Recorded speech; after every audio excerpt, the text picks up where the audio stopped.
My husband left me. How do I get him back? My name is Paul Friedman. I founded the Marriage Foundation, and I'm going to help you with this one. And I have a lot of experience in this area because when I first started helping couples and individuals, I wanted to create a system that really works, that really heals marriages, no matter how far off the tracks they got. And so what I did was I started speaking at a divorce support group for women, second Saturday in San Diego. And that's where I got my clients. So their marriages were pretty much over. They were learning how to file and who to hire and what they should do. But my most interesting client was actually not in San Diego. She was in New Haven, Connecticut, and she was a professor at Yale, and so was her husband. And her husband had taken up with one of his students, let's not judge here, but he had taken up with one of his students, and she moved in with him, meaning he moved out from his wife. They were both professors, but he left her and was living with a much younger person, a much younger woman. And I took on this case, and I didn't want to charge because I didn't know for sure that I could help her. It's rough. You talk to any therapist, and they'll tell you it's over. And I thought, you know what, I don't think it's over. But I'm not going to charge. Now, she later on donated to the Marriage Foundation, which is nonprofit, and it was very nice, but I was not convinced, but I wanted to give it a try, and here's what I told her. I said, your husband left you, but there's got to be a reason why. And the investment that he has in you, here's the positive, has to be much greater than what he has in a student. I mean, he must see her as kind of a toy, a novelty, where you are someone who he won over. You dated for a long time, you got involved with each other, you knew each other emotionally, intellectually, spiritually. I'm going to bet that that investment in you is so much greater that if we could clean out the debris, get rid of the stuff that caused him to run away, because that's what he did, I'm willing to bet he'll come back to you. We worked together for a year. She would keep me posted on what was going on. What was the first thing we did? The first thing we did was the painful part.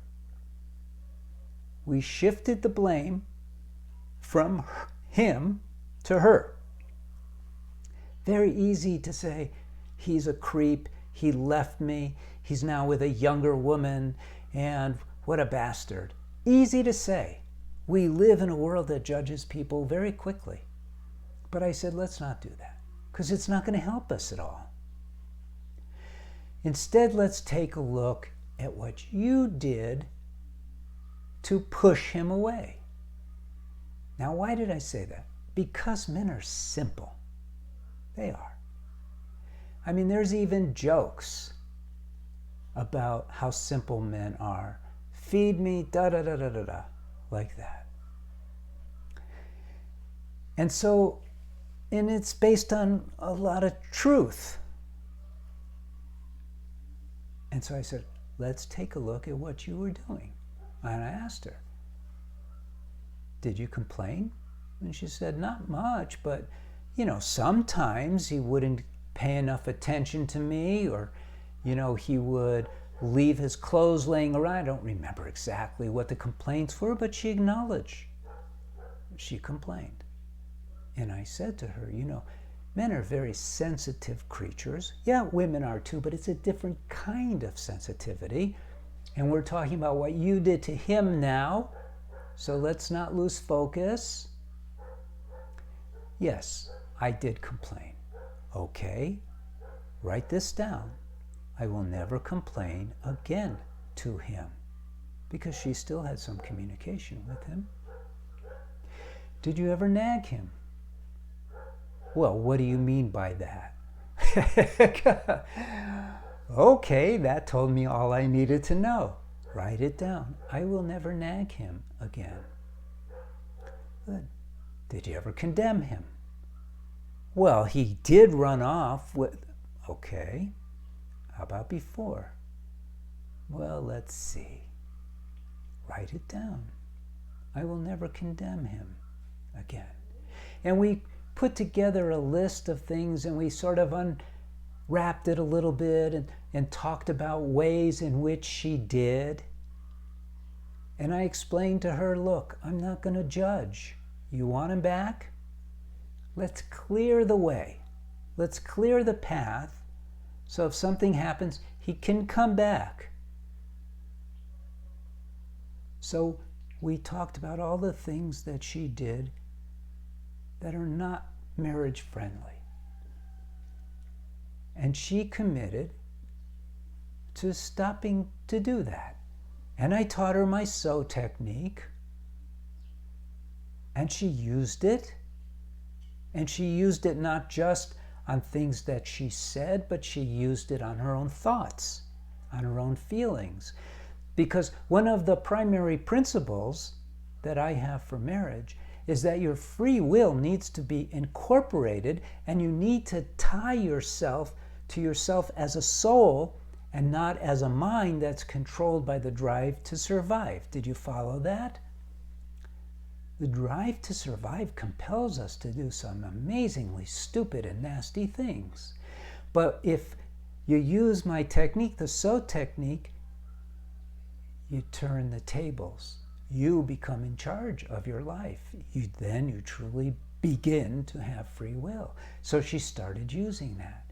And she toned herself down. She made herself into a better person, which inspired her to keep going with the program that I had for her, because she could see for herself that she was becoming less uptight, less expecting, more compassionate, more loving.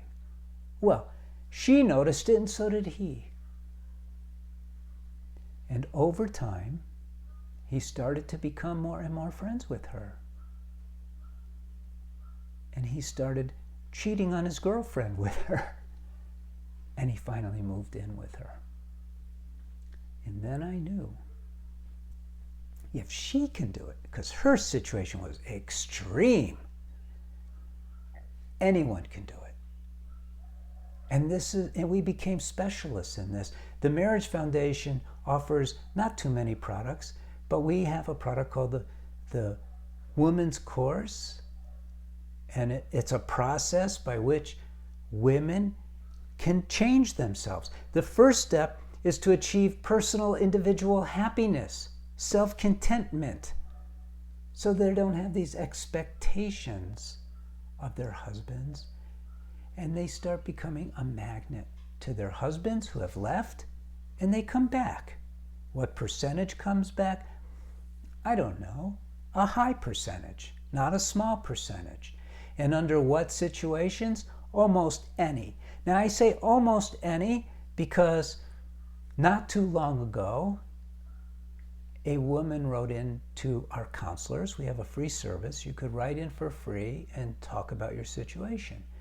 And she said, when she wrote into the counselors, I cheated on my husband about a year ago, and I thought he forgave me, and then something happened, and he moved out. But I want him back. Well, it finally reached a point where she scheduled a meeting with me. And she was using the sew technique as much as she could. But she rubbed, I'm not going to get into the details, but she rubbed it in his nose that she cheated on him. That was the last straw for him. And I said to her, if you had a friend, a guy friend, a brother, let's say your brother, and he was married to a woman who had done what you did, what would you tell your brother to do? And she said, leave her. And I said, why? Well, because she's not going to change. I said, right. You're working on changing, but it's very difficult. And I'll tell you another secret. If he came back because of how she's developed herself, because we're responsible for our own self-development, because of how she developed herself into someone who not only could cheat on her husband, and this is the worst part, because cheating on your husband, that's one thing, but rubbing it in his nose, that's saying something about her, that she has an expectation of him that he'll never meet, and at some point she's going to not only cheat on him again, but she's not going to have a high regard for him, and she'll end up leaving him. So in those cases, we can't help.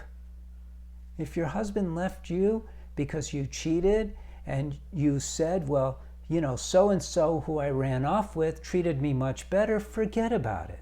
I can't help you. I'm sorry. But usually, husbands leave because A, and A is way bigger than B, you pushed him away. Your behavior towards him was so aggressive and so nasty from his point of view that he couldn't take it anymore. And maybe he went out and found someone else to be with. Maybe he got into porn. Maybe he just wanted to live in his car just to get away from you. In those cases, no problem. Show you how to change. The course we have for women is all about that. Don't try to do it on your own. You'll never get it done in time. I mean, it could take you 20 years to figure it all out. But it's not a losing proposition by any stretch of the imagination. Now, therapists think it is. So don't go get a second opinion from a therapist. They'll tell you I'm a quack. And I'll tell you that they're the quacks because I used to be a divorce mediator and I got all my business from them, all of their failures. And they don't know how to save marriages. I use real simple principles to save marriages. I start with a very simple principle of why you got married in the first place. Why your husband got married in the first place. Same reason, to be happy. With a sub-part to this, to be ever increasingly happy all the days of your lives. That's why you got married. And then I say, second principle, what brings you happiness? Love brings you happiness 100% of the time. There's never a time when love will not bring you happiness. You need to learn how to properly express it, how to tie yourself to your heart. This is all doable stuff. For decades, we've been helping couples with this, helping women with this. This can be done. I guarantee it can be done. So don't give up. Now's not the time to be discouraged. If you give up, it's done. You can't be helped anymore. But if you keep going in the right direction, and the right direction has to be really thought through and understood, it'll work. I'm going to leave you with that. If this has been helpful, you can subscribe to the videos. Maybe you're not ready yet to jump into the course for women and save your marriage. That's okay. We have lots of stuff to choose from, articles and more videos, a couple books. But I'm here for you, and our counselors are here for you, and it's a free service. So if you want to write in and get some help, write in. Other than that, blessings to you. Blessings to your husband who is still your husband, and blessings to your family. God bless.